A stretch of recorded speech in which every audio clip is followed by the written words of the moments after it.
আজকে কিন্তু ভিন্ন ধরনের একটা খাবার নিয়ে আপনাদের সামনে হাজির হলাম। সচরাচর এই খাবারটা কিন্তু আমরা খাই না। এটা আমি অন্যদের কথা বলছি না, আমার নিজের কথাই বলছি। আসসালামু আলাইকুম, সবাই কেমন আছেন? আজকে আমি টুনা মাছ রান্না করাটা দেখাবো।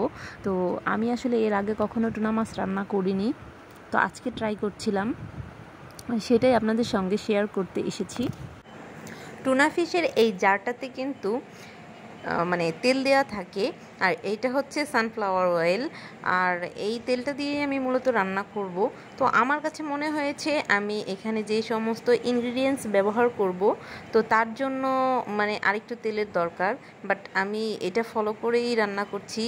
এখানে যতটা দেওয়া আছে ওটা দিয়ে রান্না করার চেষ্টা করছি, জানি না কেমন হবে। আর সবথেকে বড় কথা, এটা আমি কখন ট্রাই করিনি, যে এটার টেস্টটা কেমন এটাও আমি আসলে বলতে পারবো না। তো যাই হোক, আমি এখানে পেঁয়াজগুলি মানে ভেজে নিলাম। এখন ভেজে এখানে আদা রসুন সব কিছু দিয়ে নিচ্ছি, লবণ এবং স্বাদমতো মানে যে ধনিয়া গুঁড়া, জিরা গুঁড়া, মানে সব ধরনের উপকরণই আমি দিয়ে নেব। মানে আমরা বাঙালিরা যেভাবে আসলে মাছটা রান্না করি ঠিক সেভাবেই আমি সব কিছু দিয়ে নিচ্ছি। তো আমি আসলে ভাবছিলাম যে এটা কি আসলে আমি খেতে পারবো কি পারবো না। আমার আসলে মানে এমনিতেই সব ধরনের মাছ কম খাই, তারপরে আবার এই ধরনের মাছ মনে হয় যে মানে শুনলেই মনে হয় যে না, আমি মনে হয় এটা খেতে পারবো না। তারপরেও রান্না করছি যে দেখি কেমন লাগে।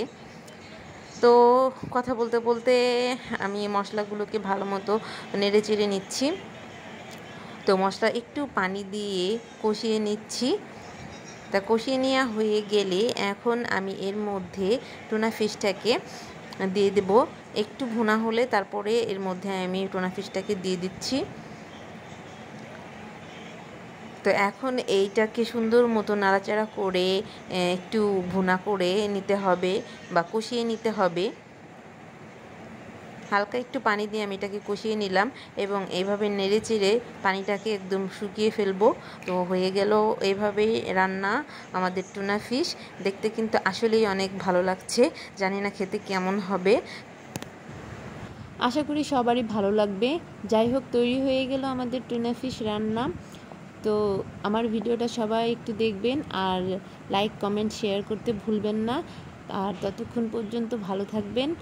আজকের মতো এই পর্যন্তই। সবাই ভালো থাকবেন। আল্লাহ হাফেজ।